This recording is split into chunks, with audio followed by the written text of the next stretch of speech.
15 وہ غزوہ بدر کے تناظر میں نازل ہوئی ہیں، غزوہ بدر کے بعد۔ جبکہ وہ آیات جن میں یہی نجران کی کلیسا سے آنے والے نمائندوں کو دعوت اسلام دی گئی ہے، وہ آیات سن 9 ہجری میں نازل ہوئی ہیں۔ اسی طرح اس سورہ کا درمیانی حصہ جو حضرت مریم اور حضرت عیسیٰ علیہ السلام کی پیدائش کے متعلق ہے، ان کی زندگی سے متعلق ہے، وہ بھی ممکنہ طور پر اسی زمانے میں نازل ہوا ہے، یعنی کہ 9 ہجری یا اس کے اطراف۔ جبکہ سورہ کا آخری حصہ یعنی آیت نمبر 121 سے آخر تک غزوہ احد کے آخر میں نازل ہوا ہے، یعنی کہ جو سب سے آخر میں جو چوتھا حصہ ہے وہ آیت نمبر 121 سے لے کے تقریباً 200 تک جاتا ہے، وہ غزوہ احد کے بعد نازل ہوا ہے۔ اچھا، یہ جو وہ آیات جو غزوہ بدر اور غزوہ احد کے تناظر میں نازل ہوئی ہیں، ان میں مومنین کی نئی جو مدینہ منورہ میں مسلمان تھے، ان کی نئی جماعت کو خاص ہدایت دی گئی ہے اور خبردار کیا گیا ہے کہ دنیاوی نعمتوں کی چکا چوند میں نہ پڑیں، یعنی کہ یہ جو اس میں خاص طور پر آیات آئی ہیں کہ یہ دنیا کی جو نعمتیں ہیں وہ کچھ حیثیت نہیں رکھتی، اصل جو ہے وہ اصل جو اہمیت جو ہے وہ آخرت کی ہے۔ اور ان کو یہ بھی بتایا گیا ہے کہ جو غلطیاں ان سے پہلے کی قوموں نے آپس کی ضد اور باہم اختلاف کی وجہ سے کی، وہ ان کو دہرانے سے پرہیز کریں، یعنی کہ جو پہلے کی قوموں میں دین ایک ہی آیا، حضرت آدم علیہ السلام کے بعد سے تمام انبیاء ایک ہی دین لے کے آئے، لیکن وہ ان کے علماء نے آپس کی ضد اور باہم اختلاف کی وجہ سے مذہب کی شاخیں بنا لی، تو جس کی وجہ سے فرقے بن گئے۔ تو مسلمانوں کو کہا گیا کہ ان کو دہرانے سے پرہیز کریں اور جنگ اور امن دونوں حالات میں ثابت قدم اور متحد رہیں۔ اب ہم جاتے ہیں یہ مضمون کے اعتبار سے جو ہم پڑھتے ہیں کہ جس میں کہ یہ پہلا حصہ جو ہے وہ اگر ہم دیکھیں تو مضمون کے اعتبار سے ہم یہ کہہ سکتے ہیں کہ آیت نمبر 1 سے لے کر 32 میں ایک اپنے مضمون کے لحاظ سے ہم آہنگی ہے۔ اچھا، یہ جو آیات 1 سے لے کر 9 میں یہ انٹروڈکٹری آیات ہیں، تعارفی آیات آئی ہیں۔ ہر صورت کے شروع میں عموماً بہت ہی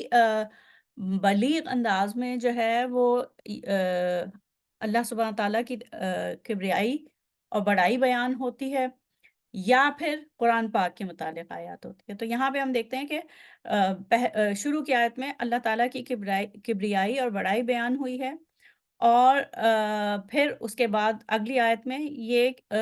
کہ قرآن پاک کی صورت میں ایک ایسی کتاب آپ صلی اللہ علیہ وآلہ وسلم پر نازل ہوئی ہے جو نہ صرف توریت اور انجیل کی تصدیق کرتی ہے بلکہ وہ فرقان بھی ہے، یعنی واضح طور پر کھول کر رکھ دیتی ہے کہ پہلے کی آسمانی کتابوں میں عقیدے اور احکام کے لحاظ سے کیا کیا تبدیلیاں داخل ہو چکی ہیں۔ تو یہ قرآن جو ہے وہ فرقان کی حیثیت رکھتا ہے، امتیاز کرنے کے لیے کہ کیا سچ ہے اور کیا غلط ہے۔ پھر آیت نمبر 7 میں آیات محکمات اور آیات متشابہات کے بارے میں بتایا ہے کہ قرآن پاک میں دونوں طرح کی آیات آئی ہیں، یعنی محکم یا واضح آیات بھی اور مبہم اور یا غیر واضح بھی۔ تو جن لوگوں کے دلوں میں ٹیڑھا پن ہوتا ہے وہ انہی غیر واضح اور مبہم آیات کی تفصیل میں نکل پڑتے ہیں۔ متشابہات کا مطلب یہ ہے کہ ان کا معنی بالکل ایکسپلیسٹ نہیں ہوتا، بالکل سامنے نہیں ہوتا، الفاظوں میں نہیں ہوتا، بلکہ ان کے کئی معنی نکل سکتے ہیں یا کئی تعویلیں ہو سکتی ہیں۔ تو جن لوگوں کے دلوں میں ٹیڑھ ہوتا ہے وہ انہیں غیر واضح اور مبہم آیات کی تفصیل میں نکل پڑتے ہیں اور اپنی طرف سے کئی تعویلیں گھڑ لیتے ہیں،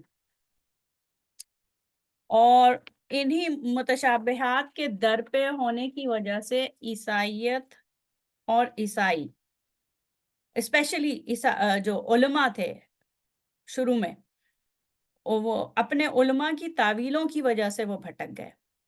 جیسے وہ اس میں آپ یہ اگر آپ اس کو تحقیق کریں، اوریجنل سن جو ہے وہ پیدائشی گناہ،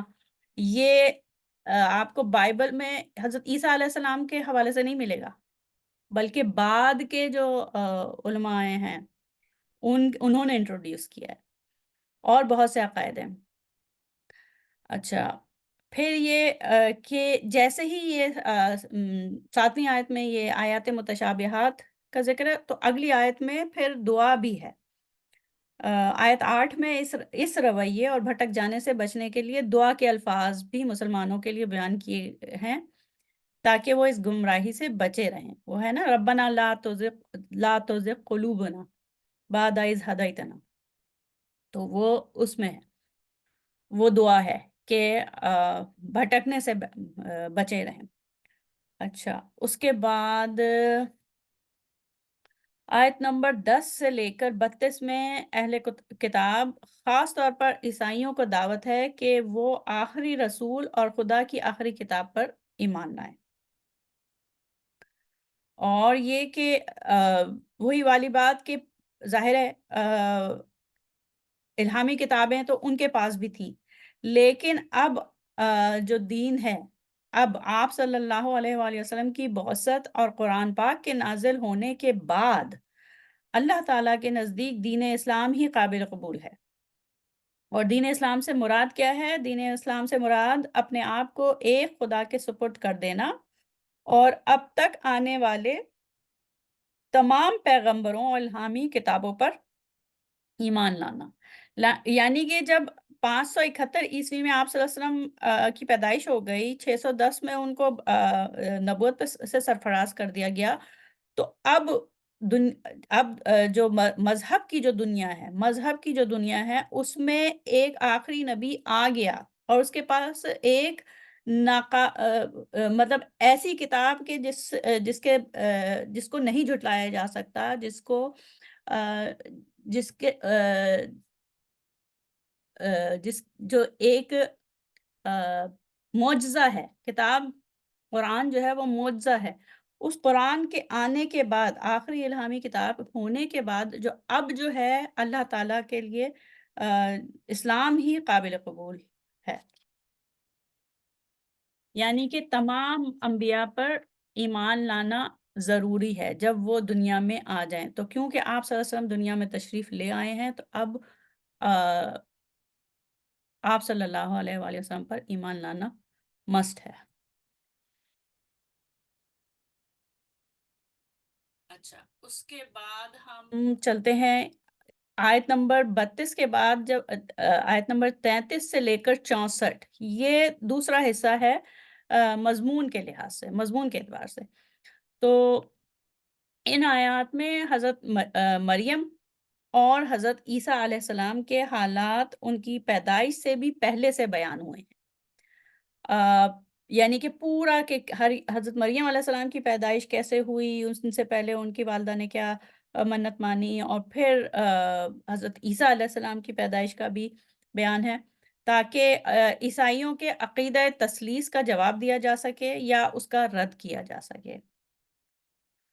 مریم علیہ السلام کی والدہ حنا حمل کی حالت میں ایک نظر مانتی ہیں کہ اپنے ہونے والے بچے کو وہ اللہ تعالیٰ کی عبادت گاہ کی خدمت کے لیے وقف کر دیں گی. لیکن پھر مریم علیہ السلام پیدا ہوتی ہیں، یعنی کہ وہ سمجھ رہی تھی کہ ایک لڑکا پیدا ہوگا تو لڑکی پیدا ہوگی، حضرت مریم. تو وہ اپنی نظر پوری کرنے کے لیے وہ حضرت مریم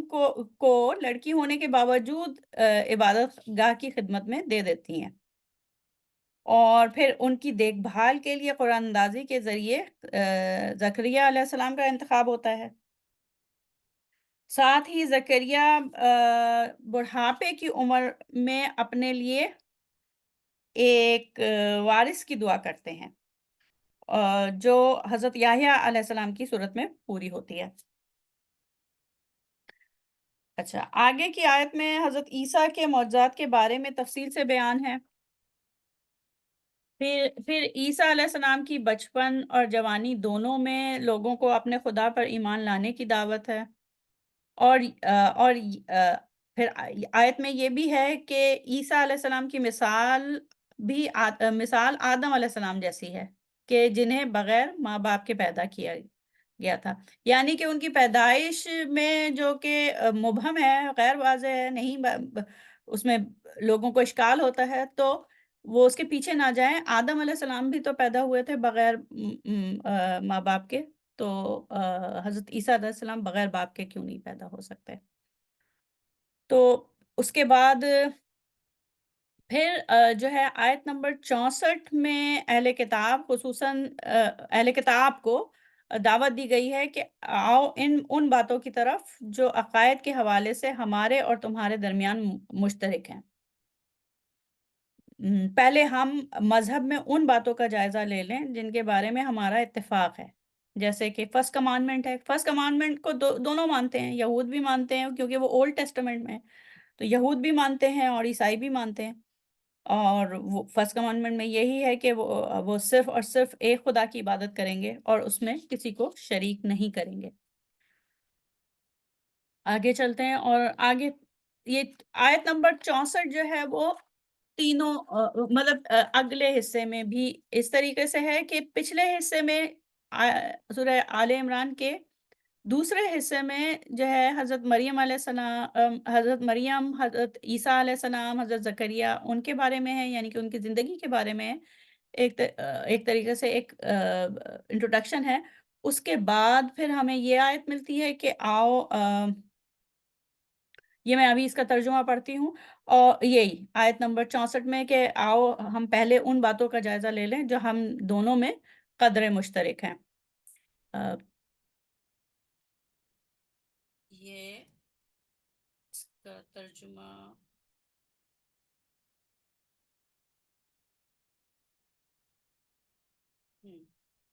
کہہ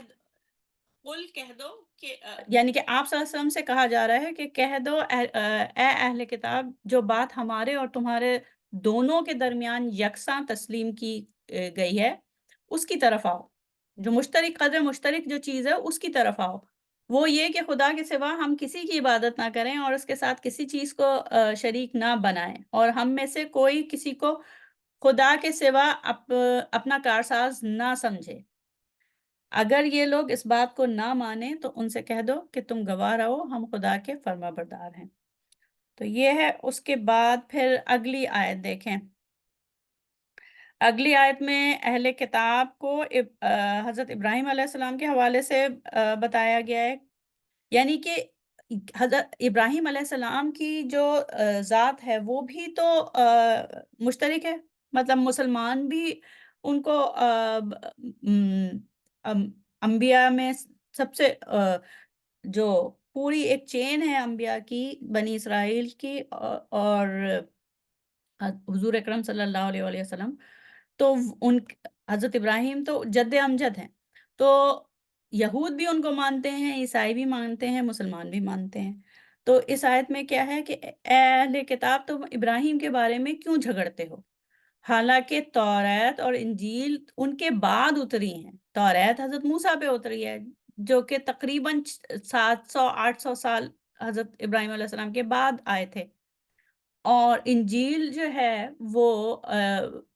حضرت عیسیٰ علیہ السلام پہ نازل ہوئی ہے، تو وہ تقریباً 2000 سال کا فرق ہے حضرت ابراہیم اور حضرت عیسیٰ میں۔ تو حضرت ابراہیم کیسے یہودی یا نصرانی ہو سکتے ہیں، کیونکہ وہ تو توریت اور انجیل کے نازل ہونے سے بہت پہلے تھے۔ کیا تم عقل نہیں رکھتے؟ اس کا ان کو یاد دلایا جا رہا ہے کہ ابراہیم علیہ السلام کے مذہب کو پکڑو، بجائے اس کے کہ تم اپنی اپنی کتابوں کو لے کے اور اپنی ہی انٹرپریٹیشن پہ وہ اصرار کرو۔